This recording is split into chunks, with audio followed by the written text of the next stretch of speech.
Wait, what? That's not how it's supposed to sound. What the heck?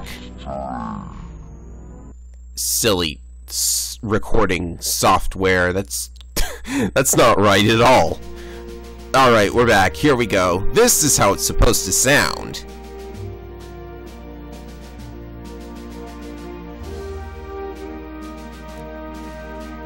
Having pushed the enemy back to its borders, the Frontier launched a desperate assault on the Tundran's border HQ. This is one battle that would make history.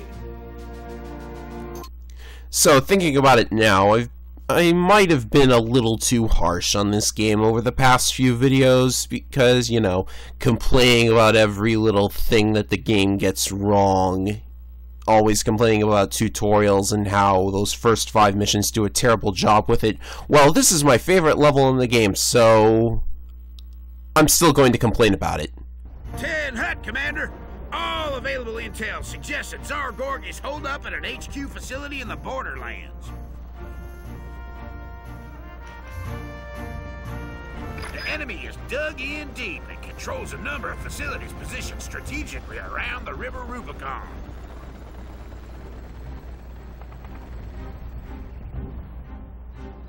We've established a forward base, but it's already under attack by those turnip-eating farmhands.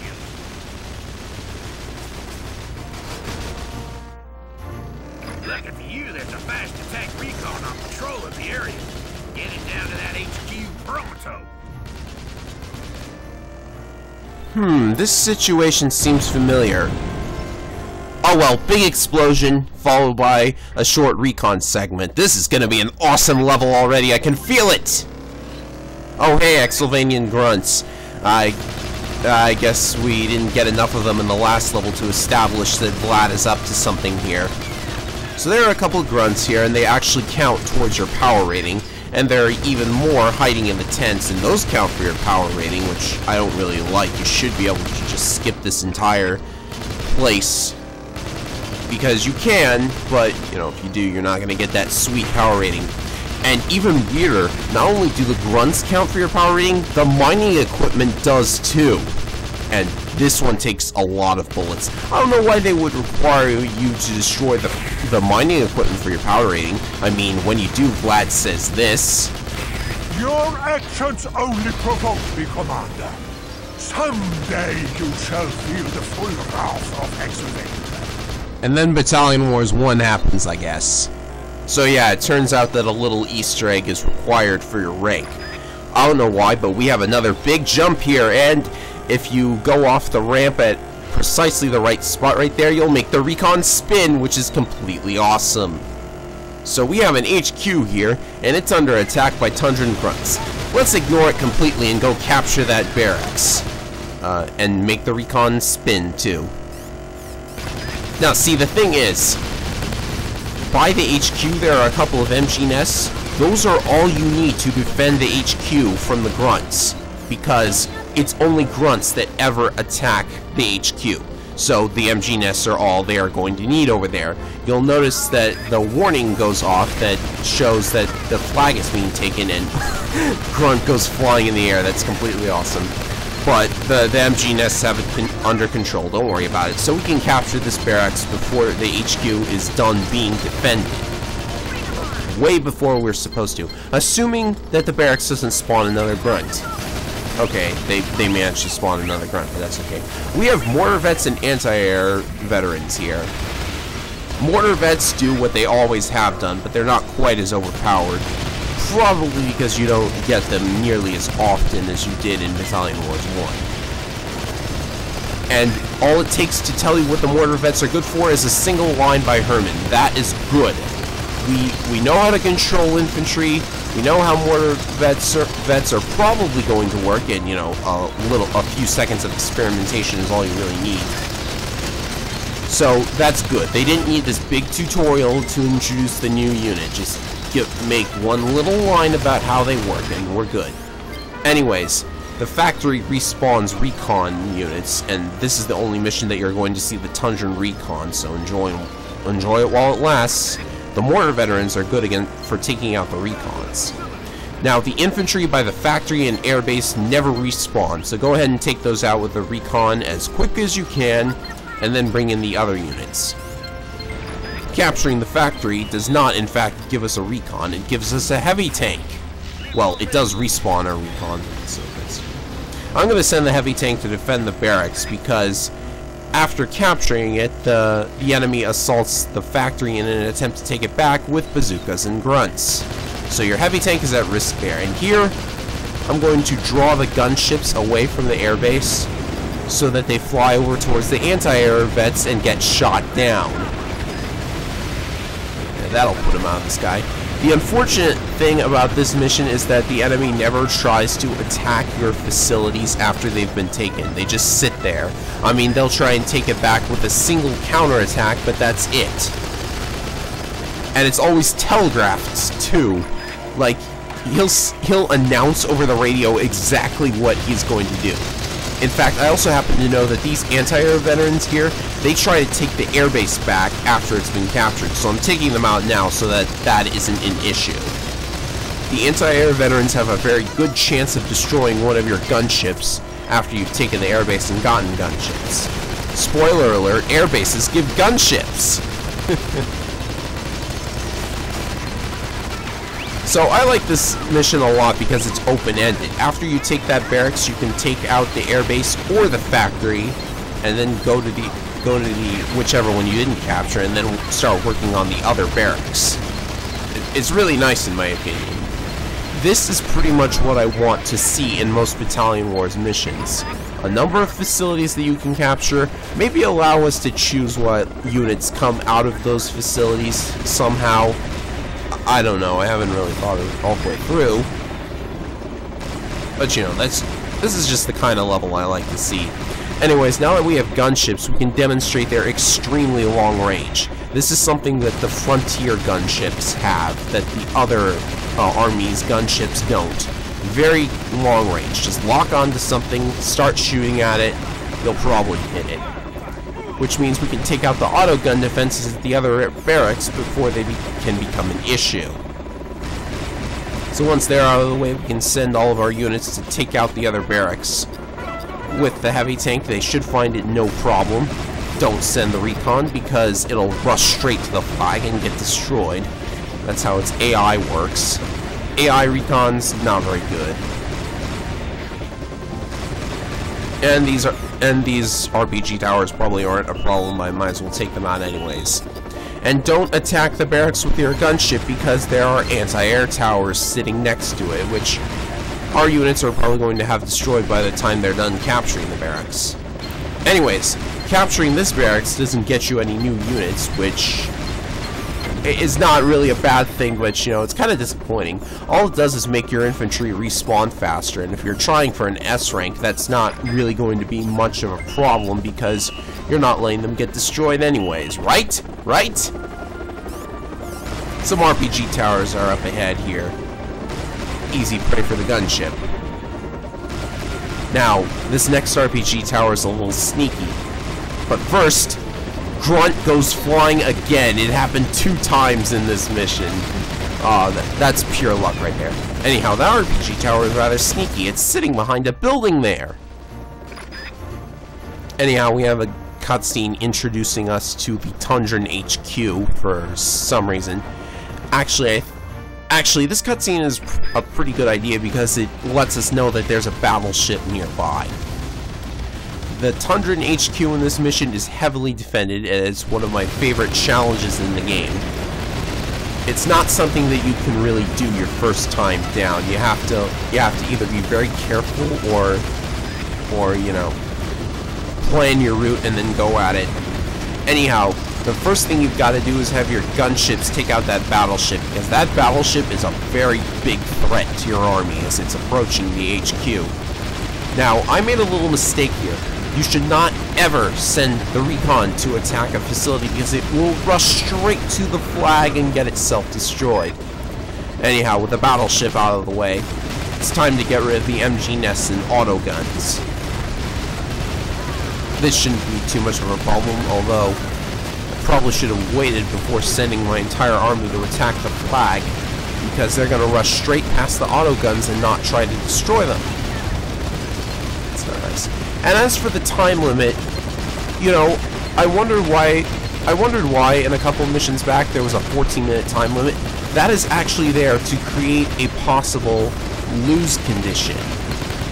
Like, you can't lose because of your respawning units, but with the time limit, you actually can. So, that's why the time limit is there. Anyhow, oh my god, wait, stop! Ah! And so, with the border HQ in frontier hands, Gorgi had no choice but to agree to a truce. What about those rumors of a superweapon? Sounds exactly like what just happened in the Solar Empire. Turns out the Tsar was a victim of some kind of hoax, Betty. And what was with all those Exylvanian dig sites? What the heck was Kaiser Vlad up to?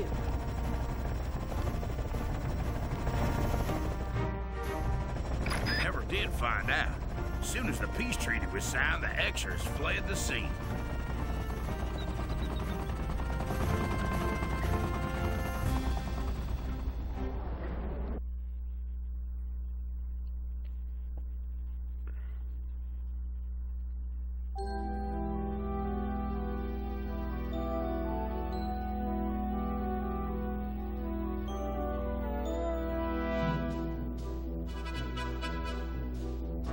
I still don't get it, Herman.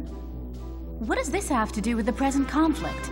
Glad you asked, Betty. I got this theory, see? Somehow, somebody's stirring up a whole heap of trouble, and I don't know why, but I sure as heck reckon I know who.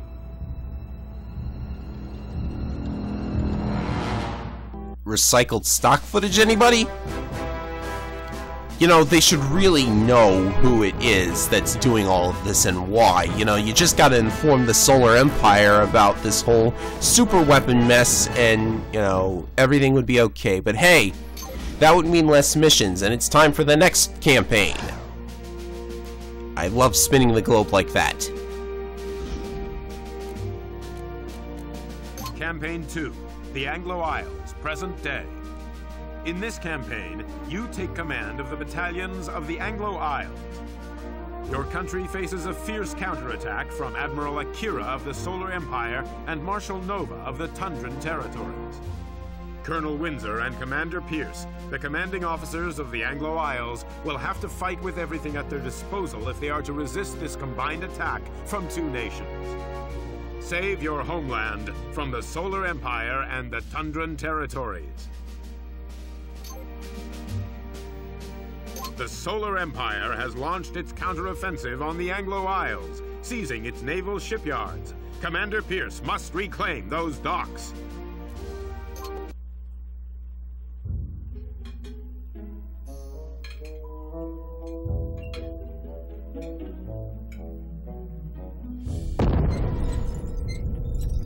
What the heck was that? I believe the Solar Empire has launched a counteroffensive.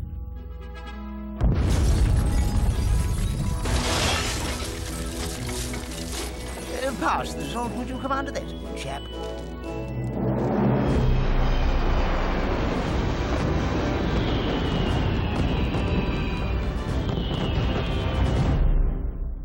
Wait a minute, were those Solar Empire bombers? The Solar Empire doesn't have a bomber. Oh, who cares? Maybe it was just Anglo bombers attacking their boats or something. Oh well. I suppose if there's anything good that comes out of this plot twist, it's that you play as the Anglo Isles in this mission and your commanding officer is none other than an XP of James Bond. That is so cool. Admiral Akira has begun a full-scale invasion of our green and pleasant land. Many facilities have been lost.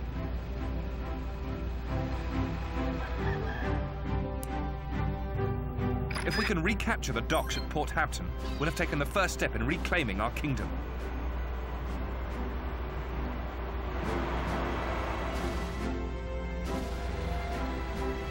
But our first objective must be Clapstead Heath Air Base. Air support is vital to win this battle.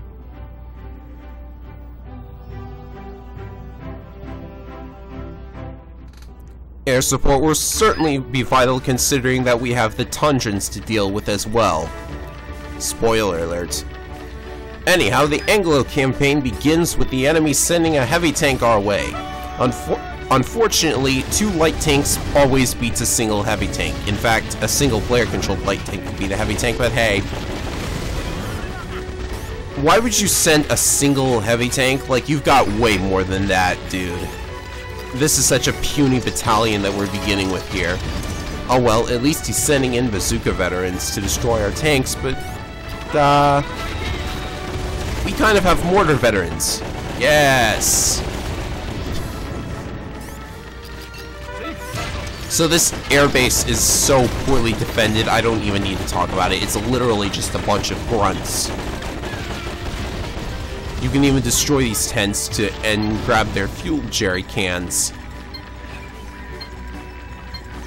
So this airbase is a pretty easy capture, and once we do have it under our control, say goodbye to those Solar Empire fighters, because we're about to get our own fighters, and I really hate what they did with the plane controls in this game.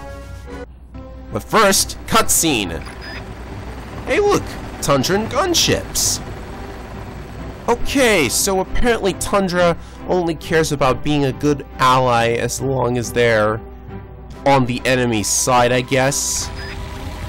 Because we all know in Battalion Wars 1, they contributed like Zippo until the final mission of the game. But here, they're being an active competitor in this war. Yeah, anyways. They're gonna try and get their airbase back with those gunships. But oh my goodness, another tutorial. Well, I guess you kinda need it because they changed the plane controls here. You can now turn tighter by twisting the Wii remote. That's what's making my plane tilt. And if you shake the nunchuck, you do a barrel roll. I swear that's gotta be a Star Fox reference, but anyways. Fighters and only fighters can barrel roll. Bombers can't. And when you barrel roll, it causes any missiles that happen to be coming your way to lose their lock on you. Unfortunately, in spite of barrel rolls being a thing, anti-air veterans are still a big threat to any plane, and particularly in this level. So we're going to leave the fighters behind for just a little bit until we can confirm that there are not going to be any anti-air units in our way. Of course, one good mission must be followed with a very bad one. Now, this mission isn't, like, completely terrible, but it does a few odd things. Like this bridge coming up right here. As soon as my tank gets over there anyways. Man, they're slow. And it's a very big bridge. Oh, hey, there are artillery ahead. Maybe they'll be a viable threat to our battalion.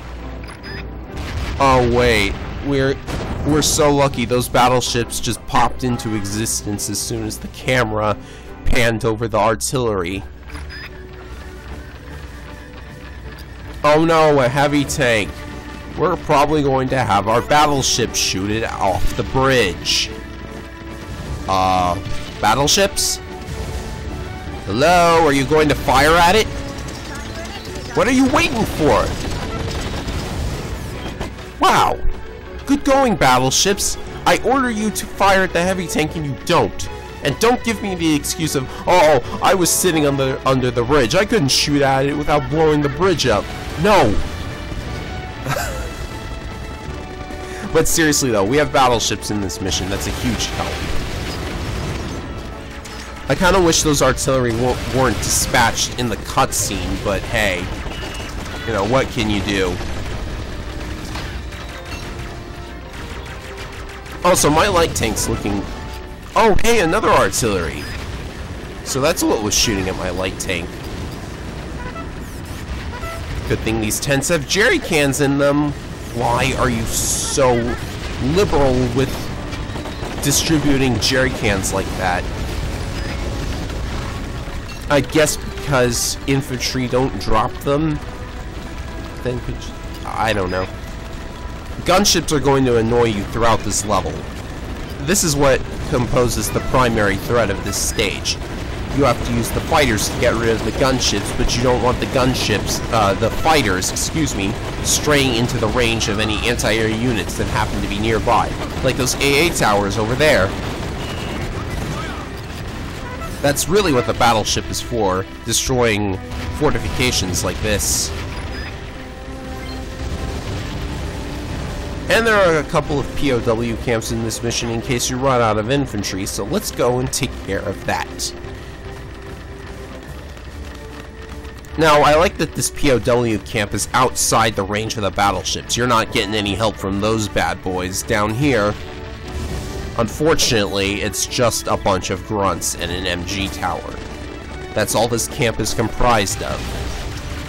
I really don't know why they wouldn't, like, put a more threatening unit around here.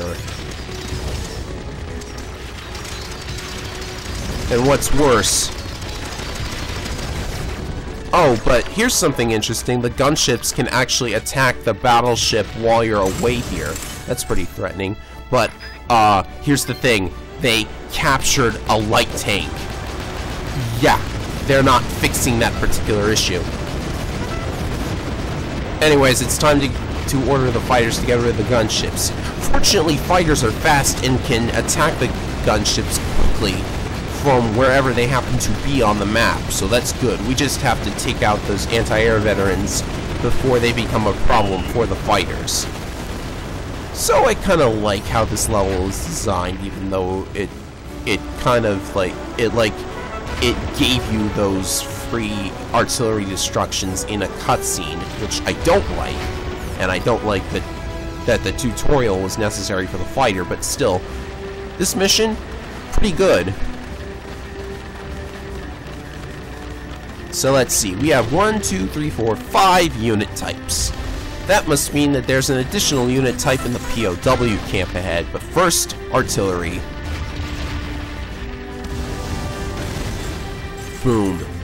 The battleship, though, it does kind of make this too easy. And we have flame veterans. They're probably not going to be of any help because we have so much more stuff to take out infantries with. I mean, bazooka veteran? Oh, you could just fire at it with your battleship. There's more anti-airs up ahead. They don't seem to be guarding anything in particular, really. I mean, the docks are up ahead, so that's something you gotta guard, I suppose.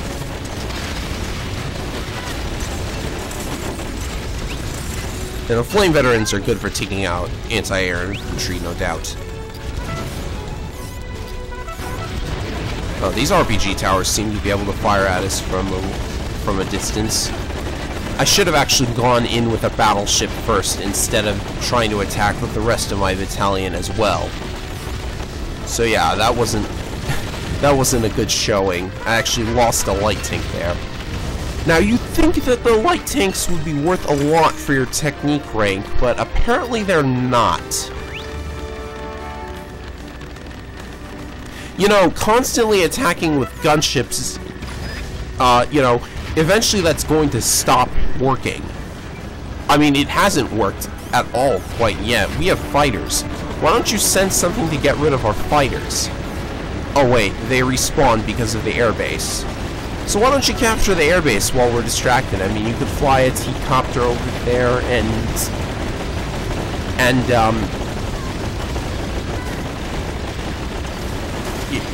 yeah, I'm trying to inject strategic logic into this game. Whatever. All you really need to know is that the docks are up ahead. And I want to say that the docks technically respawn your battleships if they're destroyed, but this is never an issue. I have never lost a battleship in this mission.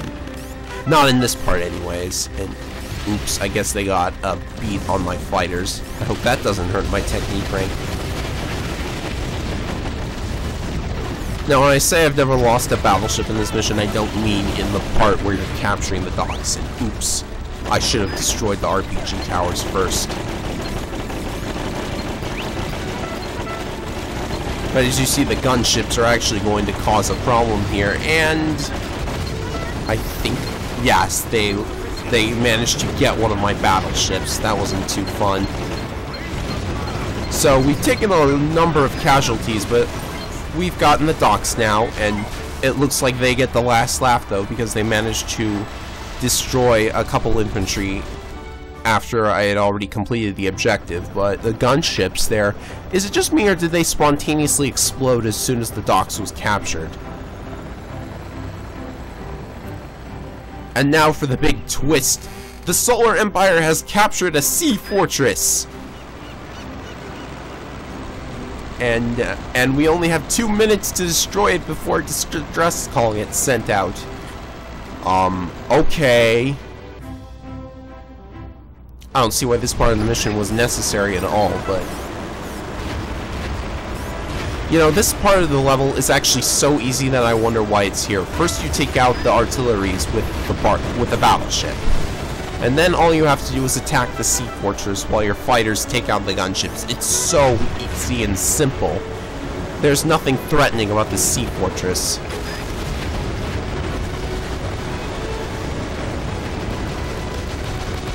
All I have to do is circle around this sea fortress while firing at it. Yeah, this only takes about a minute to do, so... pointless part of the level. Although it does respawn your battleship if you lost one. I suppose that does something for your technique rank. Anyway, mission over. It was a pretty good intro to the Anglo campaign, but you know, they can do better. And they do! I like one of the following Anglo missions. Partly because it has such a hilarious concept that, you know, it's just so over the top, you know? Anyhow, let's look at my score. 90%? I got a 90?